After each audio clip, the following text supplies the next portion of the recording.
making impacted not only the firm itself, but also, in some instances, national economic achievements and trajectories. Yet the growth of business in America was neither automatic nor predetermined. The idea that business would come to shape so much of American life, altering the very landscape and skyline of the country, would not have occurred to the nation's founders.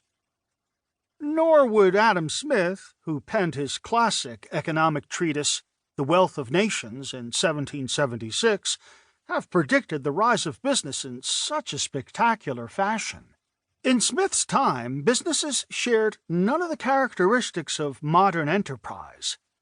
No separation of ownership and management, no professional managers, and no corporate bureaucracies.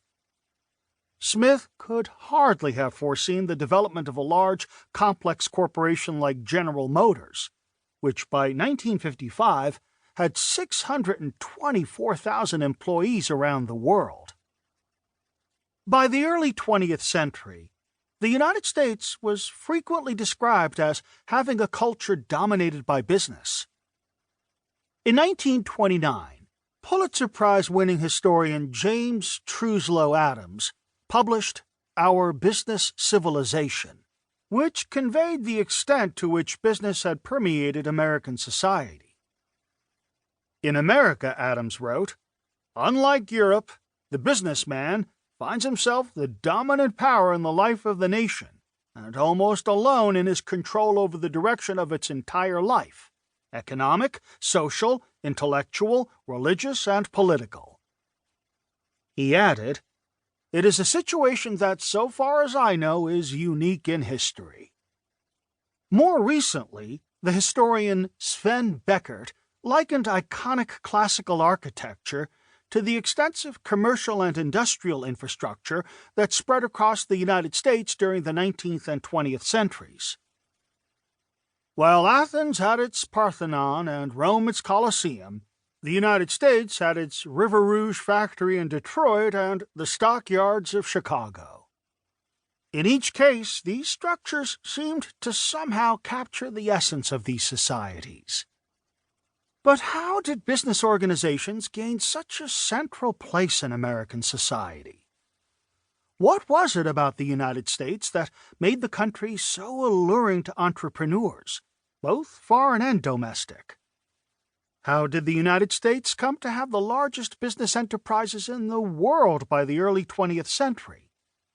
Moreover, what was the nature of a society in which business people played such a leading role? Not just in economic affairs, but also in politics and culture. In answering these questions, this book emphasizes several overlapping themes. A capitalist orientation in policymaking that, while at times varying in the extent of government regulation and intervention in the economy, generally favored economic growth. A spirit of democratic entrepreneurship that encouraged people, both domestically and from around the world, to found businesses in the United States. An approach to management that embraced innovation and pursued operation at immense scale. And a financial system that, through investment banks, venture capital firms, and other institutions, enabled the commercialization of new technologies and ideas. All four themes, sometimes in concert with each other and other times in conflict, help explain the growth and trajectory of American enterprise to the present day. Chapter 1. Trade and Empire. By the late 15th century, there are estimated to have been between 50 and 100 million people living in the Americas. About 5 to 10 million of whom were located in the present-day United States and Canada. These indigenous Americans had developed over centuries complex social and economic systems that governed tribal relationships across vast spaces. The arrival of Europeans seeking to find trade routes, colonize, and in other ways gain wealth from these lands disrupted and devastated the balance of life that had existed for millennia.